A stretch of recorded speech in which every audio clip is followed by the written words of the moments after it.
Jadi teman-teman yang dirahmati Allah, kalau kita punya masalah, kita coba bangun awareness, oh Allah pengen membersihkan dosa-dosa saya nih. Terus kita berdoa, ya Allah bantu saya, ya Allah tolonglah saya, istighfar. Saya kadang-kadang ngerasa nih, kalau ada dosa, ada kesalahan, ada kekeliruan yang saya lakukan misalnya gitu, kalau saya nggak kuat istighfarnya, bentar lagi akan diuji sama Allah. Ujinya macam-macam, alhamdulillahnya ujiannya masih ketahan. Pasti diuji sama Allah. Kalau istighfarnya nggak kuat, taubatnya tuh nggak kuat, langsung diuji sama Allah. Dan saya langsung sadar, oh benar berarti yang tadi ini lagi dihapus sama Allah nih. Perkencang lagi, perkuat lagi istighfar. Kenapa? Karena kalau istighfar kita kuat, berarti kan dosa kita dihapus dengan istighfar ya. Otomatis ujian kita durasinya berkurang. Makin kuat istighfar, makin berkurang. Kalau istighfarnya udah mantap, udah selesai, Allah cabut tuh ujian kita. Diganti dengan kebaikan. Jadi teman-teman, kita coba sadari, oh kalau Allah menguji saya, emang saya banyak dosa. Sebelum kita mencari kambing hitam, nyalah-nyalahin orang lain, sebelum kita marah kepada orang lain, kadang wajar kita marah kepada orang lain gara-gara ucapannya, komennya, teks dari dia, wajar. Tapi sebelum itu, marah dulu kepada diri kita atas dosa dan kesalahan kita yang baru saja kita lakukan. Atau yang dulu kita lakuin dan belum benar-benar kita tinggalkan. Kalau kita ngerasa banyak dosa di masa lalu sebelum kita taubat, hijrah, berarti mungkin itulah alasan kenapa sekarang kita diuji setelah hijrah. Kenapa agak-agak harus jungkir balik setelah kita hijrah. Kenapa harus sedikit berdarah-darah setelah kita hijrah. Anggap aja itu untuk mengkifarat, membersihkan dosa-dosa kita yang telah lalu. Supaya apa? Supaya kalau kita pulang kepada Allah, kita pulang dalam keadaan bersih. Dan itu pasti akan menjadi orang yang paling beruntung. Daripada nanti diberesin di akhirat, mending diberesin di dunia kan. Soalnya kalau diberesin di akhirat itu lebih berat. Akhirat itu perlakuannya beda dengan di dunia. Di dunia kalau kita salah akan dibalas oleh Allah. Kalau kita belum taubat, dibalas oleh Allah sama. Tapi di akhirat ukurannya beda. Sehingga heran ya, kalau ada orang yang merasa beruntung lolos dari hukuman dunia, dia pikir dia udah lolos dari hukuman Allah. Mending dia beresin deh di dunia daripada nanti di akhir berlarut-larut. Itu bahaya banget. Kalau buat saya pribadi dan saya yakin teman-teman juga kayak gitu, gak mau ada masalah di akhirat, mending masalah di dunia aja. Tapi masalah di dunia juga kita gak mau berlarut-larut, pengen cepat dimudahin sama Allah. Caranya istighfar. Tidaklah Allah memberikan kepada kita ujian kecuali salah satu alasannya pengen menghapuskan dosa. Idza kathurat dzunubul 'abdi walam yakun lahu min amalin liyukaffiraha fabtalahu Allahu bil hazan liyukaffiraha.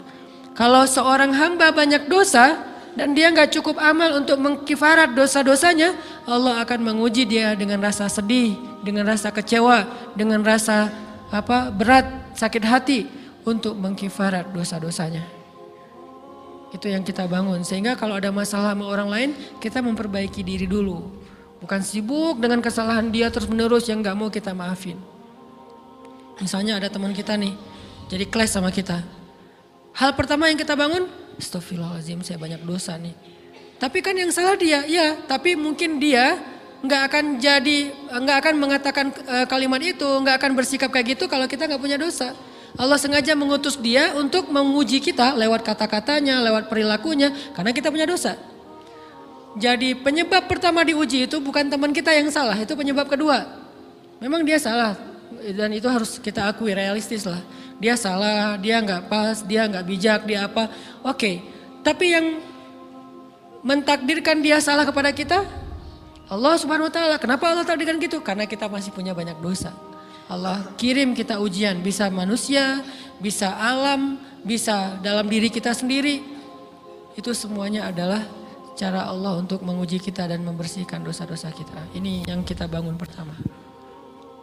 Yang kedua, kata Nabi di dalam hadis Bukhari, "May yuridillahu bihi khairan." Yang terkenal kan yufaqihu fiddin, itu yang terkenal. Ternyata ada dua modelnya. Ada may yuridillahu bihi khairan yufaqihu fiddin. Siapa yang Allah pengen kasih dia kebaikan agama, kebaikan, Allah akan buat dia mengerti halal dan haram. Itu berarti Allah sayang sama dia. Ini satu model hadis. Ada model yang kedua, mirip redaksinya. May yuridillahu bihi khairan yusib min. Hadis Bukhari. Siapa yang Allah pengen ngasih dia kebaikan, Allah uji. Hah? Kok gitu caranya? Ternyata kayak gitu rahasianya. May yuridillahu bihi khairan, may yuridillahu bihi khairan. Siapa yang Allah pengen ngasih dia kebaikan, Allah kasih dia musibah atau ujian. Kenapa bisa seperti itu Ustaz? Fa inna ma'al usri yusra, inna ma'al usri yusra. Seolah-olah Allah bilang di dalam ayat itu, kalau kalian mau dapat kemudahan, biasanya lewatnya kesusahan dulu. Kalau kalian pengen dapat keberuntungan, biasanya dapatnya kerugian dulu. Tapi keberuntungan dan kerugiannya pasti nggak sebanding. Keberuntungannya jauh lebih besar daripada kerugiannya. Kerugian itu kayak modal doang, DP. Jadi kalau kita mau dapat kejutan dari Allah, Allah kasih kita DP. DP-nya apa? Ujian. DP-nya musibah. DP-nya rasa nggak nyaman. Itu DP tuh. DP terhadap apa? DP dari Allah terhadap hadiah-hadiah besar yang Allah pengen ngasih ke kita setelahnya. Cuman banyak orang yang menolak DP ini. Sama kayak kita misalnya. Kalau kita mau ngasih dia hadiah, kita kasih dia kayak kejutan dulu. Dia lagi ulang tahun nih, disiram air dulu. Setelah itu dikasih hadiah-hadiah yang mahal. Rela gak disiram air demi hadiah? Rela, udah siramin lagi aja. Kalau setelahnya ada hadiah. Yang kita gak rela, kalau setelah disiram, disuruh bersih-bersih sendiri dan gak dikasih apa-apa, kan gak rela tuh. Berarti ini bab iman. Yakin gak kalau Allah tetap ngasih hadiah? Kan sabar dan iman itu ternyata tahu aman, kembar. Kalau kita yakin Allah ngasih hadiah setelah ngasih kita DP ujian, ya kita akan sabar. Gak apa-apa deh, bentar lagi mau dikasih hadiah, digini-giniin juga gak masalah. Dibully, diapain sama Allah, biarin aja. Ya Allah saya sabar, kan bentar lagi mau dikasih hadiah nih. Ini masalah yakin. Tapi kalau kita gak yakin, apa sih maunya Allah gitu kan? Begitu kalimat ini keluar, maka yang muncul setelahnya adalah mengeluh, berputus asa, dan gak akan sabar menghadapi ujian. Ujian, kata Nabi, may yuridillahu bihi khairan. Siapa yang Allah pengen kasih hadiah, siapa yang Allah pengen kasih kejutan, siapa yang Allah pengen kasih pertolongan, siapa yang Allah pengen kasih kebaikan, yusib min. Allah akan uji dia dulu. Ini sunnatullah. Sehingga kalau kita lagi diuji, yang kita lihat jangan ujiannya, apa setelah itu. Gimana ngelihatnya Ustaz gak kelihatan? Dengan mata hati. Istafti qalbak, tanya kepada hatimu, kelihatan gak? Dengan mata hati. Gimana ngelihat dengan mata hati? Dengan iman, saya percaya Allah pasti ngasih kebaikan setelah ini. Orang Allah sendiri yang ngomong, gak ada satu huruf pun di Al-Quran yang salah. Apalagi satu ayat, apalagi dua ayat. Fa inna ma'al usri yusra. Ditegesin lagi, inna ma'al usri yusra. Tapi usr dulu, baru yusr. Dikasih kesusahan sedikit, dikasih kemudahan yang banyak. Dikasih kesusahan sedikit, dikasih kemudahan yang banyak. Ini yang kita coba bangun tajdidul iman. Bangun memperbaharui yakin. Sehingga ketika kita diuji, sedih, wajar. Mengaduh sedikit bukan mengeluh ya. Kalau mengeluh kan nyalahin Allah. Kalau ngaduh, yang namanya orang dicubit kan itu ngaduh. Tapi kalau apa sih maunya Allah? Nah itu ngeluh. Antara mengadu dengan mengeluh berbeda. Mengadu itu manusiawi. Sedih itu manusiawi. Air mata bahkan bukan hanya manusiawi, itu rahmat dari Allah. Orang yang gak bisa menangis itu yang bahaya. Kalau kita masih bisa menangis, berarti kita masih peka hatinya. Bukankah anak kecil paling sering menangis? Berarti hatinya peka. Siapa lagi selain anak kecil yang paling sering menangis? Cewek. Cowok itu emang gak punya perasaan, makanya jarang nangis. Cewek dikit-dikit nangis, jangan bilang, cemen banget sih nangis apa, cengeng apa. Enggak, karena dia perasaannya lebih peka dari kita. Itulah kenapa Allah menitipkan bayi kepada perempuan. Kalau dititipin ke laki-laki hancur. Di balik kepekaan perempuan, di balik sensitifnya perempuan, di balik perasaannya yang luar biasa, di situ Allah Subhanahu wa taala menitipkan amanah, dia yang paling baik dalam merawat bayinya. Perempuan secara umum mungkin lebih banyak bicara daripada laki-laki ya. Walaupun ada orang yang perempuan pendiam banget, ada yang nggak ngomong sama sekali, misalnya diem-diem aja, ada. Tapi secara umum perempuan lebih banyak berucap daripada laki-laki. Emangnya ini kekurangan? Bukan. Ini kelebihan. kalau dia berikan itu dalam hal yang tepat. Apa yang tepat? Mendidik anak. Justru karena perempuan banyak ngomong, lebih baik dalam mendidik anak daripada laki-laki. Laki-laki itu kurang mendidik, kurang mengedukasi kepada anak dengan usia tertentu karena dia jarang memahamkan. Salah hanya marah, salah hanya ditegur. Kalau ibunya jelasin, nah gini sebelum tidur ibunya yang ceritain banyak cerita. Saya sendiri ngalamin sering mana seorang ayah sama ibu interaksi sama anak dalam bentuk verbal. Sering ibu. Jadi menangis itu rahmat dari Allah. Gak apa-apa, nangis saja. Dan itu tidak disebut mengeluh. Kamu kok nangis? Kan orang Islam harus sabar. Emangnya nangis dengan sabar itu bertolak belakang? Sabar tetap sabar. Ya nangis jalan aja terus nangis.